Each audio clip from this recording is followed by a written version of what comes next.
Good morning, students. Right now, the third part of the first part of the 100 races. So here we have already come to know about the story of a Polish girl, Wanda Petronus. Let's see what happens in the third part. Today, even though they had been late to school, here both Peggy and Maddie, they were late to school. Maddie was glad she had not had to make fun of Wanda. और Maggi जो friend है Maddie किसकी, पैगी की, वो आज प्रसन्न है, खुश है कि आज हम लोगों ने वेंडा का किसी प्रकार का मजाक नहीं उड़ाया. She walked her arithmetic problems absent माइंडली. वो अपना अर्थमेटिक्स से रिलेटेड मैथमेटिक्स में प्रॉब्लम सॉल्व कर रही थी. 8 times 8. Let's see. She wished she had the nerve to write Peggy a note because she knew she never would have the courage to speak right out to Peggy today. तो इस तरह से mathematics, I mean the very portion of arithmetics, वो solve कर रही थी. 8 times 8 लिख रही थी. उसी समय उसके विचार दिमाग में आया कि वो तो पेगी से, जो उसकी बेस्ट फ्रेंड थी, बात तो कर नहीं सकती सामने, इसलिए उसने सोचा कि एक रिटन वे में नोट बनाकर उसको हम हैंड ओवर करेंगे. Hey, let's stop asking Wanda how many dresses she has. उसने नोट बनाया, उस पर लिखा कि पेगी, हम बंद कर देते हैं, अब कभी उससे पूछेंगे नहीं वेंडा से उसके पास जो 100 ड्रेसेस हैं वो कैसे हैं, कहाँ से आए, क्यों आए. When she finished her arithmetic, she did start note to Peggy. फिर इस तरह से दीवार में जो आया उसने लिखना शुरू कर दिया. Suddenly she paused and shuddered. लेकिन अचानक वो रुक जाती है और अपने कंधे को थोड़ा सा ये करती है, हिलाती है. She pictured herself in the schoolyard. और अपने आप को इमेज करती है, यानी इमेजिन के माध्यम से वो इमेजिन करती है कि वो स्कूल के यार्ड में खड़ी है. A new target for Peggy and the girls. वो अपने आप को फील कर रही है कि मैं वेंडा के जगह में स्कूल यार्ड में खड़ी हूँ और पेगी उसका भी मजाक उड़ा सकती है और वो फन बन सकती है अन्य गर्ल्स का. अपने आप पे सोच रही है. Peggy might ask her where she got the dress that she had put on, क्योंकि इट्स अ फैक्ट जो भी पेगी के ड्रेस थे वो पुराने हो जाते थे, उसका यूज करती थी मैडी. इस तरह से मैडी ने अपने दिमाग में इमेजिन किया कि क्या ऐसा है क्या कि जो ड्रेस पहनी है उसके बारे में भी सारे गर्ल्स के सामने, तो इस तरह की वो एक कल्पना कर रही है. पूछ सकती है कि ये मैडी, ये तुम्हें ड्रेस कहाँ से मिला. And Maddie would have to say it was one of Peggy's old ones that Maddie's mother had tried to disguise with new trimming, so no one in the room number 13 would recognize it. यदि पूछते संयोग से, फिर क्या उसकी स्थिति होगी, ये जो कपड़े पहने वो कहाँ से हैं, और मैडी को आंसर देना ही पड़ेगा कि ये पेगी के ओल्ड वंस हैं और जिसमें थोड़ी सी काट छाट करके उसकी मदर ने मैडी के लिए पढ़ने के लायक बनाया है, जिसको रूम नंबर 13 में जो गर्ल्स का क्लास था इसमें बैठती थी वो, उसको पहचाना नहीं जा सके. क्या स्थितियां हैं, जब अपने आप पे कोई इस तरह की स्थिति आती है तब समझ में आता है कि हमें दूसरे का फन नहीं बनाना चाहिए, उस पर कॉमेंट नहीं करना चाहिए. तो दिस वे, इस तरह की विचार उसके मन में आते हैं. If only Peggy would decide of her own effort to stop having fun with Wanda, और when Maddy ran her hand through her short blonde hair as though to push the uncomfortable thoughts away. यदि Peggy चाहेगी तभी इस पे बात एक समझौता के माध्यम से दिमाग में बात आएगी कि भाई वेंडा का अब फन मजाक नहीं उड़ाना है, और इसलिए उसने अपने हाथों को अपने सर के ऊपर रखा और फिर इस तरह की जो थॉट आ रहे थे जो काफ़ी अनकंफर्टेबल असुविधाजनक लग रहा था उसको कि उसके साथ भी ये घटनाएं हो सकती हैं, तो उन विचारों को उसने सबसाइड किया, एक अलग तरफ से टाल दिया। What difference did it make, क्या डिफरेंस था? मैडी अपने आप को सोच रही है और वेंडा के बारे में। स्लोली मोटी just Maddie tore into bits the note she had started, इसलिए धीरे से उसने क्या किया, जो नोट लिखा था उसको उसने फाड़ दिया। Okay, she was Peggy's best friend, वो भी जानती है कि पेगी उसको काफ़ी लाइक करती है, उससे उसका फ्रेंड है। And Peggy was the best like girl in the whole room, और पेगी वॉज डेफिनेटली वो काफ़ी पॉपुलर थी, सब उसको लाइक करते थे। रूम नंबर 13 में Peggy could not possibly do anything that was really wrong, she thought, इसलिए वो अपने बारे में सोचती है कि पेगी ऐसा कुछ नहीं करेगी जो मैडी को कष्ट होगा या जो गलत होगा। As for Wanda she was just some girl who lived up on Boggins Heights, stood alone in the school yard. Wanda के लिए सोचती है कि वो एक लड़की है जो बॉगन हाइट्स में रहती है और अकेले स्कूल के यार्ड में खड़ी रहती है। She scarcely ever said anything to anybody, किसी से कुछ बात नहीं करती थी। The only time she talked was in the school yard about her 100 dresses, अगर कोई बात करती भी थी तो वेंडा अपने 100 ड्रेसेस के बारे में चर्चा करती थी। Maddie remembered her telling about one of her dress, pale blue with coloured trimmings. एक बार वेंडा ने बताया कि किस तरह से उसके पास एक पेल ब्लू ड्रेस है जिसको कितनी सुंदर ढंग से ट्रिमिंग की गई है, इसके बारे में मैडी याद करती है। And she remembered another that was brilliant jungle green with a red सैश।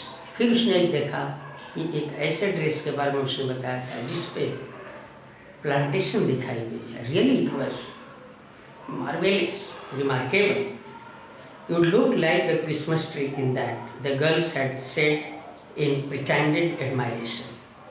जो सच्चाई है उसको नहीं कहते बल्कि एक तरह से सामने कुछ कहना और पीछे में कुछ सोचना, तो इस तरह की बातें एक बार वेंडा को उन लोगों ने, लड़कियों ने बोला था। ओ कितना सुंदर उस ड्रेस में तुम एक क्रिसमस ट्री की तरह लगोगी।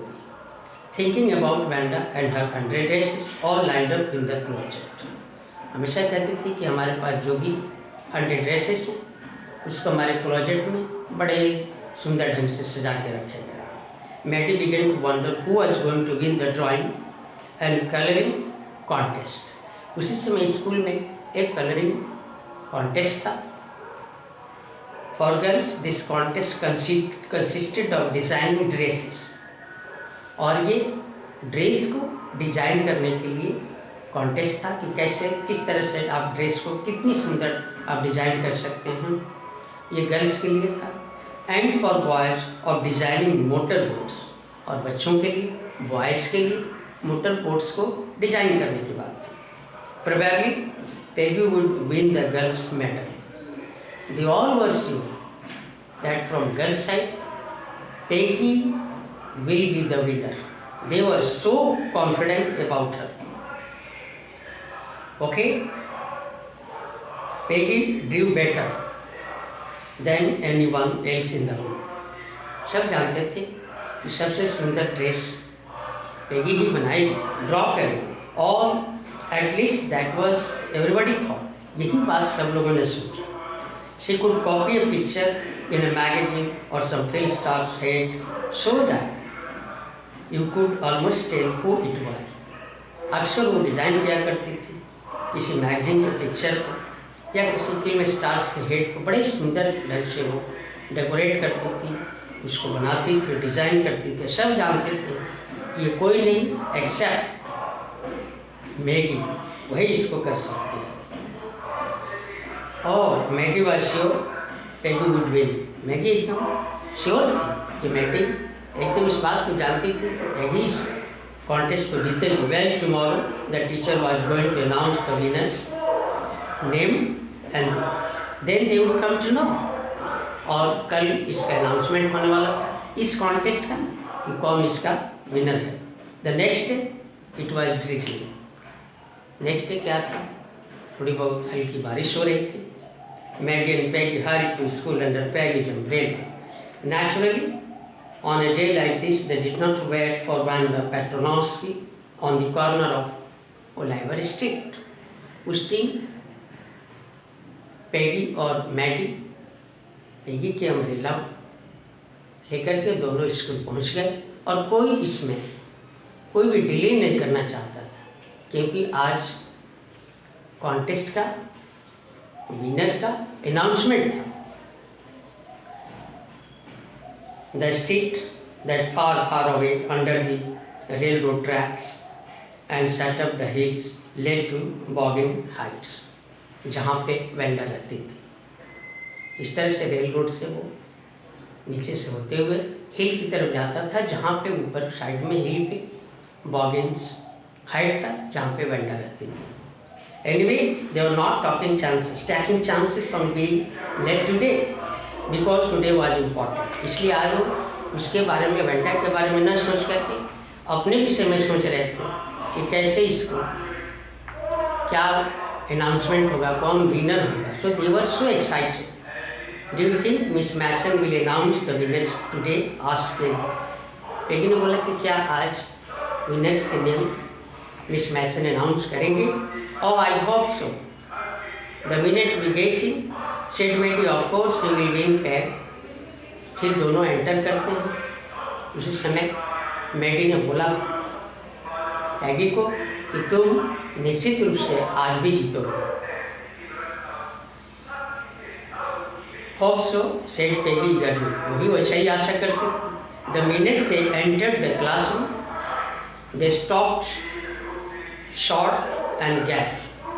और इस तरह से वो क्लासरूम एंटर किए, थोड़ी देर के लिए रुके और हाँफने लगे। They were drawing all over the room on every ledges and window sills, dazzling colors, brilliant, lavish designs, all drawn on great sheets of wrapping paper। जैसे ही वो लोग अपनी क्लास की तरफ एंटर किए, एंट्री ली उधर, क्या देखा कि हर तरफ ड्रेस ही dress in brilliant colours, they all were in different designs for decorated there and drawn. बहुत सारे ड्रेस हर तरह के कलर और फाइन डिज़ाइन में, चाहे वो वॉल हो, विंडो शीट्स हो, हर तरफ वो ड्रेसेस दिखाई दे रहे थे, जिनके वो ड्राइंग्स बनाए गए थे रैपिंग पेपर्स, उस तरह के पेपर जिसको आप रैप कर सकते हैं। There must have been 100 of them all lined up. उन लोगों ने ये जज किया कि 100 ड्रेसेस है जिसके बारे में वेंडा चर्चा करती है, और सब कहती है कि बड़े सुंदर ढंग से उसके क्लोजेट में लाइन्ड अप हैं। There must be the drawing for the contest. They were everybody stop and whistle और मर्मर्ड एडमायरिंगली। सब लोग वहाँ रुके, ड्रेसेस को देख करके एक अचानक से जो एक्सक्लेमेशन ऑफ हैप्पीनेस होती है, wow how beautiful, they started whistling, they started making cheer like this, और सबने प्रशंसा भी किया। As soon as the class had assembled, class इकट्ठा हुई, Miss Mason announced the winners. Miss Mason ने विनर्स का नाम अनाउंस किया। Jack Beggles had on for the boys, she said, and his design for an outboard motor was an exhibition in room number 12। तो इस तरह से room number 12 में जो आउटपुट बनाया गया है बॉयज साइड से, जैक बैगिल्स ने उसको विन किया था, और इसको रूम नंबर 12 में एग्जीबिशन के रूप में, प्रदर्शनी के रूप में, it has been put there along with the sketches by all the other boys। और बच्चों ने भी जो भी बनाया है उसको भी वहाँ पे एक एग्जीबिशन के रूप में रखा गया फॉर ऑल द गर्ल्स।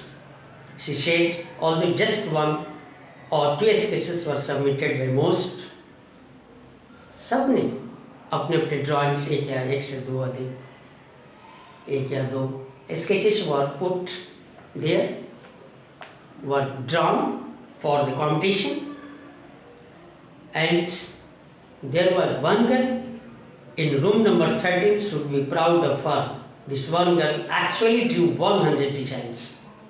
और मिस मैसन ने इसे अनाउंस किया कि एकमात्र एक लड़की है जो रूम नंबर 13 की है, उसने एक्सीलेंटली 100 ड्रेस को डिज़ाइन किया है, all different and all beautiful. In another, in the opinion of the जजेस, any one of the drawings is worthy of winning the very prize. उसने बोला कि उसमें से कोई भी 100 ड्रेसेस में से एक भी अगर उसको सिलेक्ट कर लिया जाए, that must win the prize. I am very happy to say that Wanda Petronaski, the winner of the girls' medal, what a great voice came from Miss Mason. और उन्होंने नाम अनाउंस किया, ये कोई और लड़की नहीं बल्कि वेंडा ने इस कॉन्टेस्ट की विनर हैं, उन्होंने प्राइज जीत लिया। Unfortunately Wanda has been absent from school for some days and is not here to receive the applause that is due to her. Miss Mason ने बोला संयोग से आज वेंडा प्रेजेंट नहीं है अपनी क्लास में, जो इस तरह की उसकी प्रशंसा को, एप्लॉज को वो रिसीव कर सकें, लेकिन उनके लिए ड्यू रहेगा, उनको मिलेगा। Let's hope she will be back tomorrow. आशा करते हैं कि कल स्कूल आएगी। Now class, you may find around the room quietly and look at her exquisite drawings. फिर मिस मैसन ने बोला कि आप जाइए रूम में और उसके ब्यूटीफुल वेल डेकोरेटेड डिजाइंस को देखें। The children burst into applause, सब हंसते गाते निकल गए। And even the boys were glad to have a chance to stand on the floor.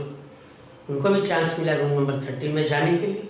Put their fingers in their mouth and we shall, और we shall बजा रहे थे। Though they were not interested in dresses, boys are not interested in dresses, but still they were happy to have such a winner.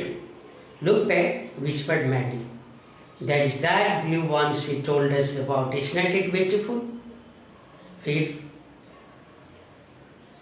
Maddie ने अपने friend पैगू को बोला कि देखो, जिस ब्लू ड्रेस के बारे में वो चर्चा करती थी वही एक है ना, उसमें से उसी ड्रेस को उसने डिज़ाइन किया है ना। Yes said Peggy, and here is that green one boy and I thought I could draw. और यहाँ फिर पेगी ने बोला, और यहाँ भी एक ग्रीन वन है, और बोला कि boy I thought I could draw.